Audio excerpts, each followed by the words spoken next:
Stop tilling your clay soil right now, because every time you turn it over, you crush the tiny air pockets inside it, destroy the fungal networks holding it together, and make it even harder for your plants to breathe next season. Today, you will see how to biologically and chemically fracture heavy clay into a sponge without a single shovel of tilling. And stick with this, because you are about to see why adding sand to clay actually creates low-grade concrete, and how a simple backyard extract can break the surface tension of your soil almost instantly. If you have ever stood over dry, cracked clay that looks more like a rock than soil, you are not alone. Most gardeners try tilling first, then sand, then bags of compost, and the clay always comes back within a season. Every season those roots stay trapped near the surface, summer heat becomes twice as dangerous for the plant. Here is the plan. First, you will see why clay actually suffocates your plants. Second, you will see the exact fix most people have never heard of. Third, you will get the full system to apply it in your own yard. Start with a simple test. Take a handful of wet clay, roll it into a ball, and squeeze it between your thumb and finger to push out a ribbon. If that ribbon stretches past 2 inches before it breaks, your soil is heavy clay. Here is why that matters. Clay is made of flat, microscopic mineral sheets, stacked tightly on top of each other. Imagine trying to breathe through a stack of wet playing cards. Air cannot move, water cannot move, and that is exactly what your roots are trapped inside. Sounds complicated? It is not. Here is what that looks like in real soil. Those tight stacks create millions of tiny micropores, and micropores hold water so tightly that oxygen cannot reach the roots. Your plant is not thirsty, it is suffocating. Many gardeners assume the fix is more compost. One gardener kept adding bag after bag to a section of yard that stayed rock hard no matter what. The problem was never a lack of organic matter. It was the structure underneath. No amount of compost fixes a wall the roots cannot push through. What you actually need is not more digging. You need micropores, which act like highways for air and water to move through the soil. Quick tip, clay is actually the richest soil type for nutrients. It just cannot release them without oxygen and biology working inside it. The wrong move is tilling to loosen it. The right move is creating permanent air channels that never collapse. Remember this one line, clay does not need to be broken apart, it needs to be opened up. But this is only half the problem, and skipping the next part is exactly how most people make it worse, without realizing it. Almost every gardening article gets the next part wrong. Mixing sand into clay does not loosen it. Sand grains simply fill the gaps between the flat clay plates and lock them together, the same way sand and cement lock together into concrete. So what actually works instead? The real fix is changing the chemistry of the clay through a process called flocculation, which simply means causing flat, tightly packed particles to clump into loose crumbs instead. One contributor already sitting in your kitchen is spent coffee grounds. Coffee grounds are not a stand-alone fix, but the tannins and humic acids inside them can help pull those flat clay plates into looser crumbs over time, especially once biology and organic matter are working alongside them.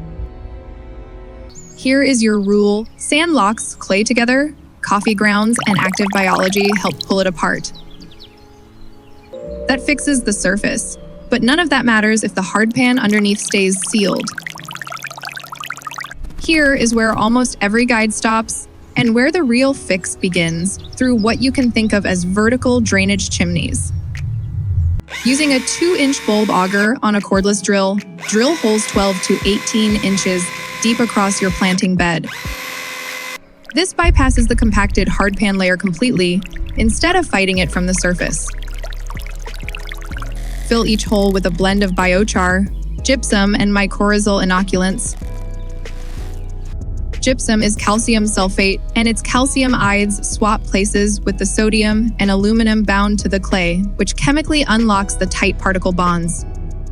Gypsum is not universal. It works mainly on sodium-affected clay, so if your clay is not sodic, gypsum alone may provide little benefit, which is exactly why the full layered system matters more than any single ingredient. Biochar acts as a permanent, porous sponge that keeps the chimney from collapsing or recompacting over time. And mycorrhizal fungi thread through that biochar, pushing out into the surrounding clay walls, restoring water flow and physically prying apart those dense mineral sheets. This is the one step that makes water suddenly disappear into the soil instead of puddling on top. And that part is coming up next. Once those chimneys are in place, the surface still needs one more step to keep working long-term. Lay a thick layer of plain, unbleached cardboard directly over the clay, then soak it with a Yucca extract or a saponin-rich plant wash. Saponins act as a natural surfactant, which simply means they break the surface tension of dry, crusty clay, so water finally sinks in instead of pooling on top. Cover that cardboard with a thick layer of arborist wood chips, never dyed bagged mulch. The combination of cardboard and wood chips triggers heavy fungal colonization, and that fungal network literally biofractures the top layer of clay from above, while earthworms use your drilled chimneys as highways, pulling organic matter deep into the subsoil without you lifting a shovel. This final layer is what makes the entire system keep working for years, not just one season. Here is what this looks like after one full season. A plant left in untreated, compacted clay stays stunted, with roots curling back on themselves because they hit a wall they cannot push through. A plant growing in soil that has been flocculated, chimneyed, and layered sends roots straight down, deep and wide, pulling nutrients that were locked in that clay the entire time. The difference is not fertilizer. It is not more watering, it is structure. You gave the roots a place to go, and biology did the rest of the work.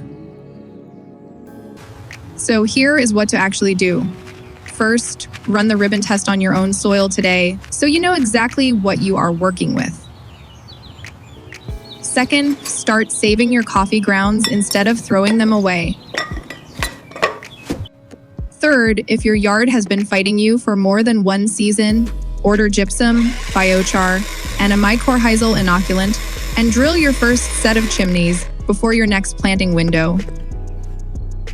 6 months from now, you should be able to push your fingers into soil that once felt like concrete. That transformation does not come from digging harder. It comes from rebuilding the biology beneath your feet. Your clay problem is solved, but if your soil is fixed and your plants are still stunted, the real reason is almost always root-bound roots from container transplanting, and that is exactly what gets fixed next.